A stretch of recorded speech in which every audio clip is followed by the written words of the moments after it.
¿La matemática se inventa o se descubre? Esta pregunta, que a simple vista parece bizarra, casi sin sentido, tiene toda una tradición en el universo matemático.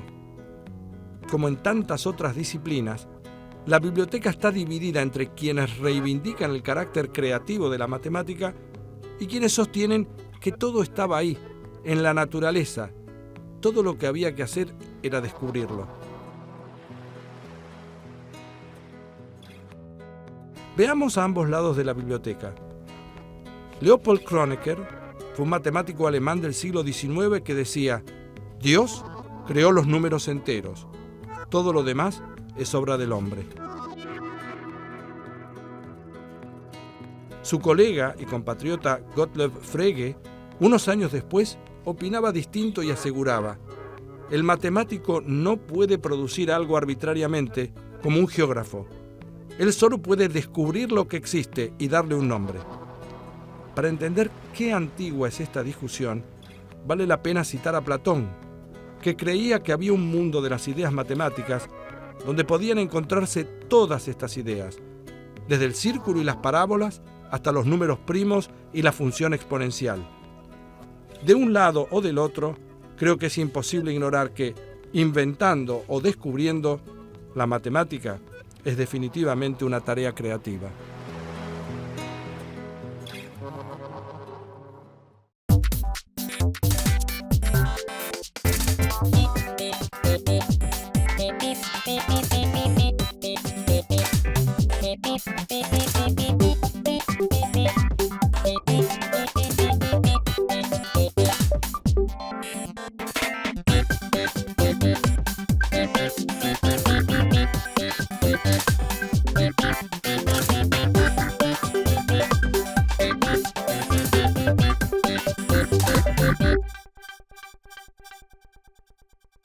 Usted escuchó hablar de las palabras crecimiento exponencial. Crecimiento exponencial. En realidad, en la vida cotidiana, cuando uno escucha hablar en la radio, en la televisión, cuando lo lee en un diario, uno inmediatamente asocia que algo ha crecido exponencialmente como ha crecido rapidísimo. Entonces, lo que yo quiero hacer ahora es plantearles un problema de manera tal de que se puedan imaginar qué es lo que entendemos los matemáticos por crecimiento exponencial. Supongamos que una compañía necesita desarrollar un cierto trabajo y para eso contrata una consultora que busque dos presupuestos y en función de los dos presupuestos tomar una decisión sobre lo que convendría hacer.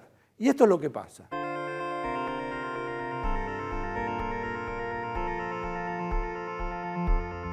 El primer presupuesto es de 100.000 pesos diarios a lo largo de los 30 días que dura el mes. El segundo presupuesto es de 1 peso el primer día, 2 el segundo, 4 el tercero y así hasta llegar a fin de mes, duplicando el pago cada día. ¿Cuál de los dos presupuestos hay que elegir? El primero exige un pago de 3 millones de pesos. El segundo parece irrisorio, pero termina siendo 357 veces más caro, exigiendo en todo caso un desembolso de 1.073.741.823 pesos. Es decir, que si los 3 millones estuvieran representados por este caramelo, la otra alternativa de los más de 1.073 millones representarían estos 357 caramelos. Entonces uno tiene asociado las palabras crecimiento exponencial con algo que crece vertiginosamente, que crece muy rápidamente, que crece en forma gigantesca. Y está bien que uno tenga eso en la cabeza. Sin embargo, no todo crecimiento veloz es exponencial. Fíjense. El crecimiento exponencial no tiene que ver con que estemos manejando números grandes, sino con cómo va creciendo una magnitud a lo largo del tiempo. Lo importante es que a intervalos iguales de tiempo, siempre crece no en una cantidad fija, sino en un porcentaje fijo, es decir, multiplicado por un factor constante. En el ejemplo del consultor, cada día cobraba el doble que el día anterior, es decir, el factor es 2.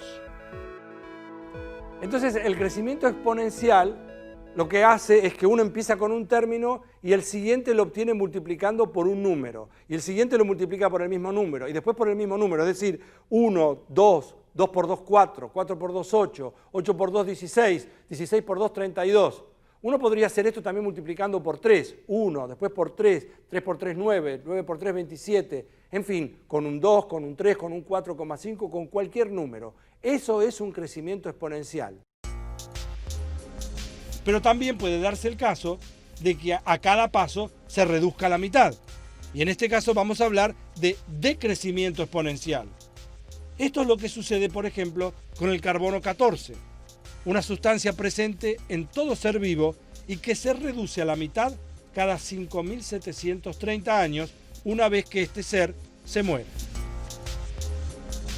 Si encuentran un fósil que tiene la mitad de carbono 14 de lo que se esperaría si estuviera vivo, saben que esa criatura murió hace 5.730 años. En cambio, si el fósil tiene la cuarta parte, saben que murió hace 11.460. Y si el fósil tiene una octava parte de ese carbono 14 que debería tener, saben que murió hace 17.190 años. Ahora la pregunta que uno se podría hacer es la siguiente. ¿Será el crecimiento exponencial el más rápido de todos los posibles crecimientos? Es decir, si uno tuviera que hacer crecer una sucesión, que empieza un número, después otro, después otro, después otro, ¿el crecimiento exponencial es de todos los posibles crecimientos el más rápido?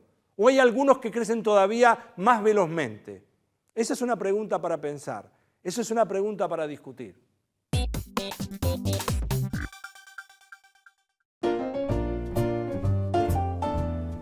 Hola, ¿qué tal? ¿Cómo les va? Les voy a contar este chiste para ver a la gente que le gusta.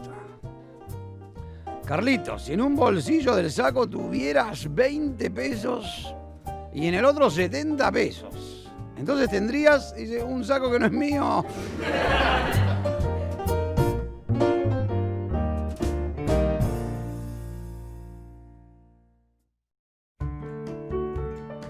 Lo fascinante de la matemática es que nos permite disfrutar de resolver problemas, como por ejemplo ganar este juego que se llama 4 en línea. Juan Carlos Pedraza se dedica a enseñar a los que recién ingresan a la facultad. ¿Cómo lo hace? ¿Cuán difícil es esa tarea de formar un profesional? ¿Vos cómo te afectó la matemática? A mí maravillosamente. Contame. Esa es una respuesta bárbara. Decime cómo. Pues mira, yo casi de casualidad, ¿no? Porque yo viví toda mi infancia en Liniers. Iba a una escuela parroquial, que era perito mercantil. Todo el entorno era que yo tenía que ser contador público. Viste, la escuela en la matemática te estigmatiza. En general, dado que como se enseña, en general la adquisición de ciertas propiedades, de ciertas reglas de juego precisas, cuando uno tiene dificultades, en general genera traumas a futuro. Pero esas mismas dificultades hacen que aquel que las aprende tiene un cierto privilegio, un raro privilegio, porque por un lado parece ser que es una persona con ciertos dotes que es falso, ¿no? Pero sí y por otro lado un bicho raro. Yo era bueno para las matemáticas, de la escuela, pero mi sorpresa fue cuando decidí, tuve la suerte de que tenía 2 hermanos mayores que habían pasado por la Facultad de Ciencias, con lo cual mi entrada a la Facultad de Ciencias Exactas fue más o menos natural. Es bueno para las matemáticas, ahí fui. ¿Cuántos alumnos hay en el CBC? Y entran nuevos, 60.000, el CBC atiende en el orden de 80, 90.000 alumnos por año, entre gente que recursa y alumnos nuevos. Ya han pasado más de 1 millón de estudiantes de su creación. ¿Han pasado más de 1 millón? Sí, sí. Es largo, ¿no? 1.100.000, 1.200.000. Siempre hay una suerte de fascinación para aquel que está mirando la matemática en alguna parte. Yo siempre le digo a los alumnos, cuando se le presentan las dudas, yo seré bueno para esto, qué sé yo, y hay una parte que tiene que ver con el placer, digamos, que es algo que siempre se lo disocia del aprendizaje. A ver, eso es muy importante. A ver, contámelo. ¿Cómo podemos avanzar? Yo diría, a ver, cuando uno tiene facilidades, resuelve un ejercicio, el más pedestre o el más abstracto que no se le ocurra, hay un momento que cuando uno llega al resultado final y en la primaria o en la secundaria le pone el recuadro, incluso con otro color, eso genera placer. Y uno lo ve en un chico de 8 años o lo ve en una persona grande cuando haces un desafío, que hasta Parini se da cuenta que tiene que ver con la matemática, y le sale. De golpe hay un momento, hay una discontinuidad, para hablar matemáticamente, entre el no entender y entender. De golpe uno entiende, por ahí, usando las mismas palabras que usaba cuando no entendía. De golpe, ese genera un placer que cuando uno lo experimenta no lo quiere perder más, quiere seguir.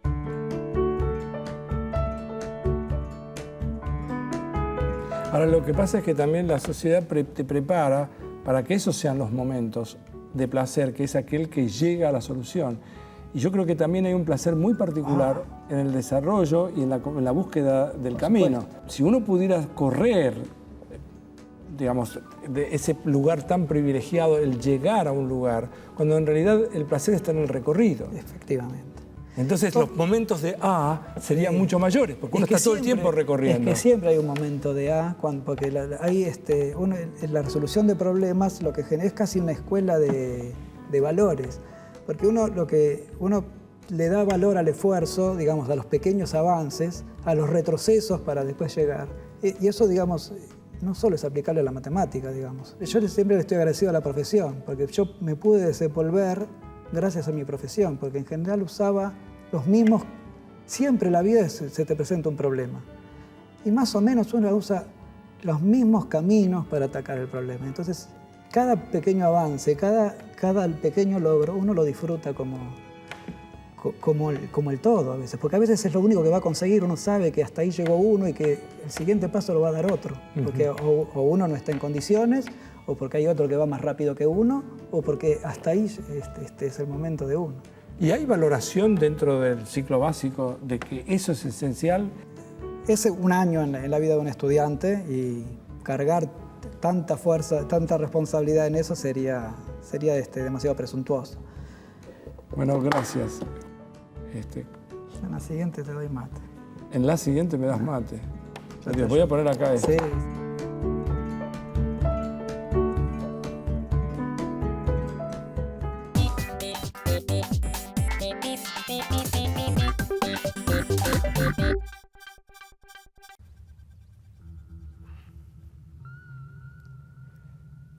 La vida en el infinito. ¿Cómo es la vida en el infinito? ¿Qué es lo que pasa allí? ¿Por qué hay tantas cosas desafiantes? ¿Por qué la intuición pareciera como que lo que uno hace y piensa habitualmente cuando uno va al infinito ya cambian las cosas? Hoy quiero plantear algo que tiene que ver como si en el mundo pudiera haber, por ejemplo, infinitas bolitas y uno las quisiera poner dentro de una bolsa. Lo quiero desafiar. Y yo le voy a decir cómo es el desafío. Vamos a suponer que uno tuviera infinitas bolitas. Yo sé que infinitas bolitas no existen. Yo también sé que en realidad no habría material para construirlas, pero le estoy pidiendo a usted que sea generoso y que me conceda esta licencia, una suerte de licencia poética. Hagamos de cuenta que esta fantasía es posible. Pero acompáñeme al mundo del infinito para ver si esto que le quiero proponer es un desafío que podemos saltear y, atentando contra la intuición, sortear este tipo de obstáculo que parece enfrente de nosotros. Supongamos entonces que uno tiene infinitas bolitas y que uno las numera las bolitas. La bolita número 1, 2, 3, 4, 5, 6... Es decir, uno lo que tiene es una cantidad infinita de bolitas y las ha puesto todas en hilera. Y además tengo una bolsa. Una bolsa donde voy a empezar con un procedimiento que ahora voy a explicar, voy a agarrar algunas de las bolitas y las voy a ir empezando a poner en la bolsa. Y después voy a sacar algunas. Ahora les digo cómo. Así. Cuando van a ser las 12 de la noche, yo tengo un amigo con un cronómetro y le digo, haceme un favor. Cuando falte 1 minuto para las 12 de la noche, avísame. Y en los primeros 30 segundos, o sea, en la mitad del tiempo que falta para medianoche, yo lo que tengo que hacer es agarrar las 10 primeras bolitas, las numeradas del 1 al 10, y meterlas dentro de la bolsa. Tengo que hacer las cosas rápido. Saco las primeras 10 bolitas, las meto dentro de la bolsa, y en esos 30 segundos agarro la número 1 y la saco. En realidad las que van a quedar después de los 30 segundos son las de la número 2, 3, 4, así, hasta la 10. Pero la 1 se quedó afuera. ¿Está claro? Entonces, en los primeros 30 segundos, lo que hago es sacar de las bolitas que tenía acá, meterlas dentro de la bolsa y sacar la número 1. Inmediatamente después, en la mitad del tiempo que queda, o sea, ahora faltan 30 segundos para que sean las 12 de la noche, en la mitad de ese tiempo, o sea, en 15 segundos, en el segundo paso, agarro las bolitas que van desde la 11 hasta la 20, la 11, 12, 13, 14, etcétera, y las pongo en la bolsa. E inmediatamente lo que hago en esos 15 segundos que tengo es sacar la bolita número 2. En resumen, cuando faltan 15 segundos para que sean las 12 de la noche, en la bolsa quedaron afuera ahora la 1 y la 2, pero adentro quedaron de la 3 hasta la 20.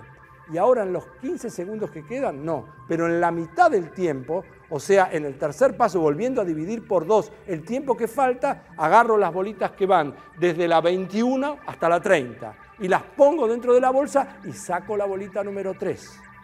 E inmediatamente después, en la mitad del tiempo que queda, que van a ser 3 segundos y fracción, agarro desde la bolita 31 hasta la 40 y las pongo adentro y saco la bolita número 4. Es decir, en el cuarto paso saco la 4.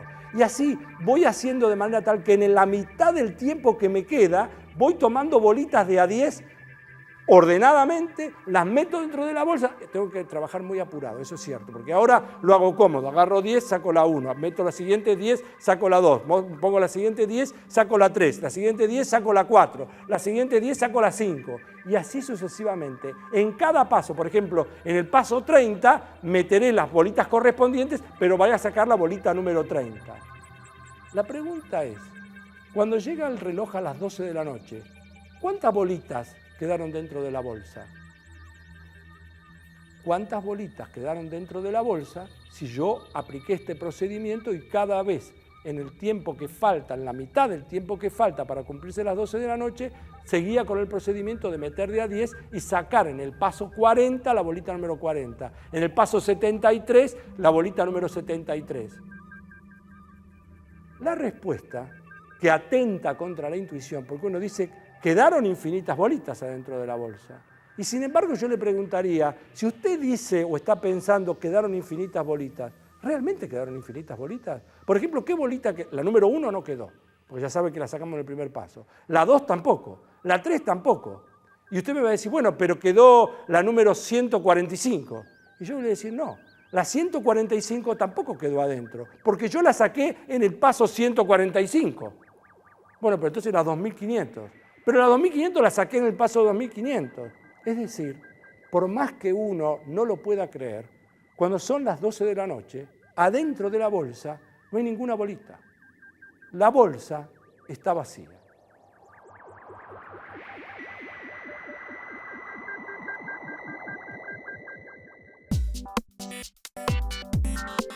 Yo tengo 10 monedas y las agrupo de manera tal de formar un triángulo con el vértice hacia arriba.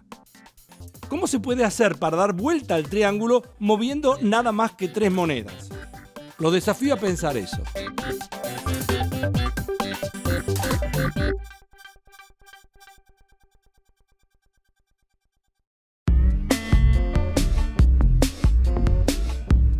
La tarea de un oftalmólogo requiere precisión. A través de cálculos y geometría, la matemática le ofrece elementos para resolver su tarea.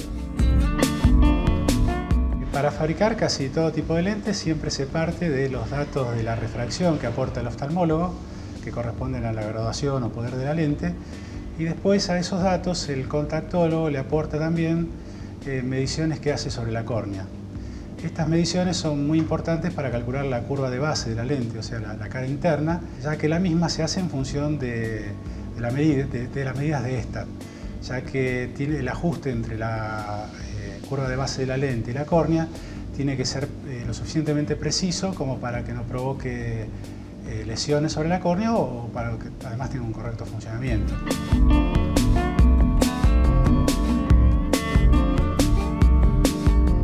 En principio se trabaja con los datos aportados por el oftalmólogo y el contactólogo. Con los datos que nos aportan ambos, ingresamos al programa de cálculo que tenemos para cada diseño y ese programa a su vez nos brinda a nosotros todos los parámetros que vamos a necesitar para la fabricación.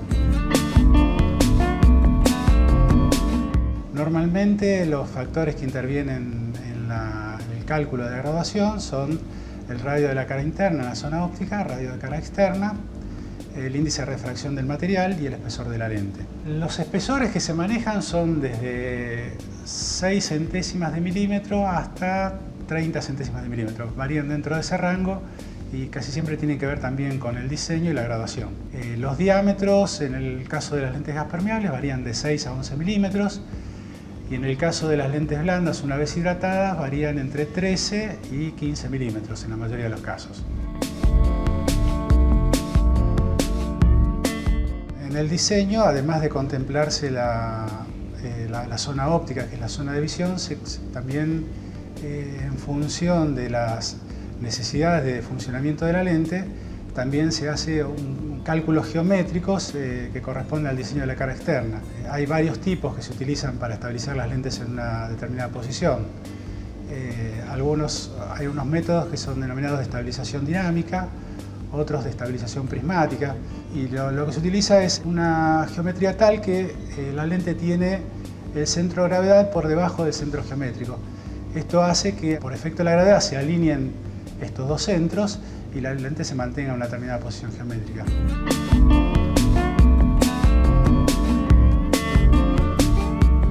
Una vez que se tiene el diseño, la lente se dibuja, para eso se utilizan nociones sobre geometría. Y después, para calcular los parámetros que se necesitan para la fabricación, se utiliza mucho el teorema de Pitágoras, el teorema del seno y las funciones trigonométricas básicas.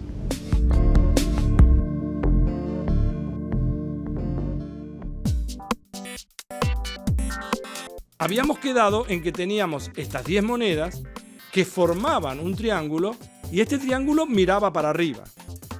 ¿Cómo se puede hacer para lograr cambiarla de manera tal que el vértice ahora mire para abajo moviendo solamente 3 monedas? Si uno mueve las que están en los vértices de abajo para arriba y la de la punta para abajo, ahora ya sí obtiene un triángulo como quería que mira hacia abajo.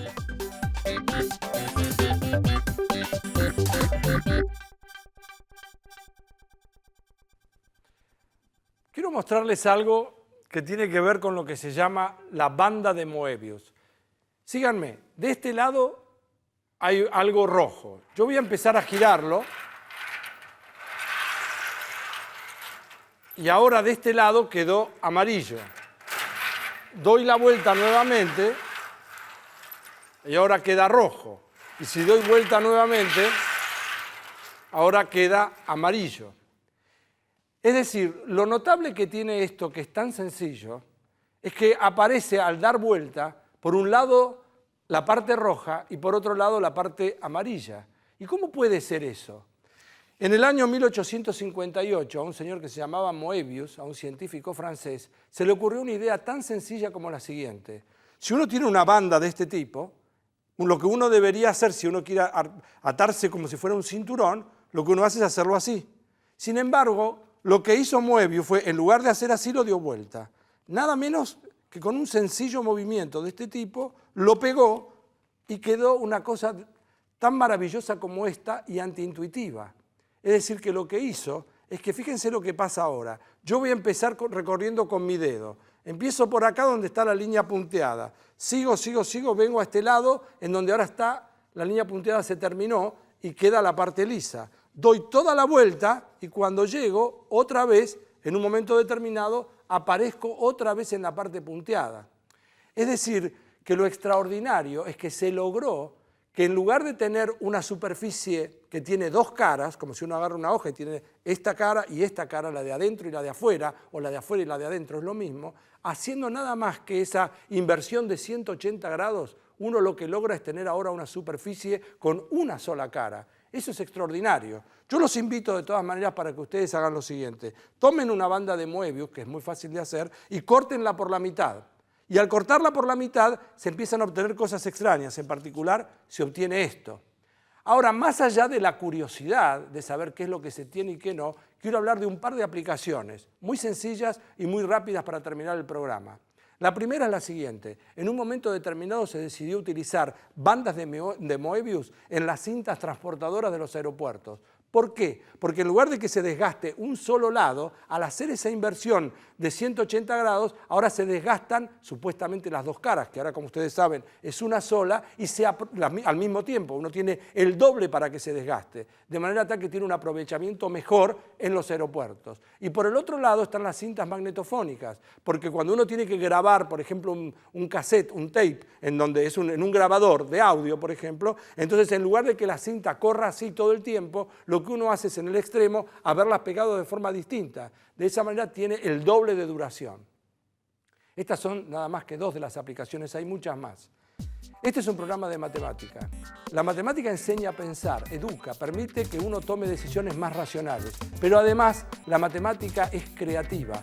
Uno aprende matemática haciendo matemática. Y aunque esto no parezca, esto forma parte del quehacer cotidiano de aquellos que todos los días hacen matemática. Gracias, nos reencontramos en cualquier momento.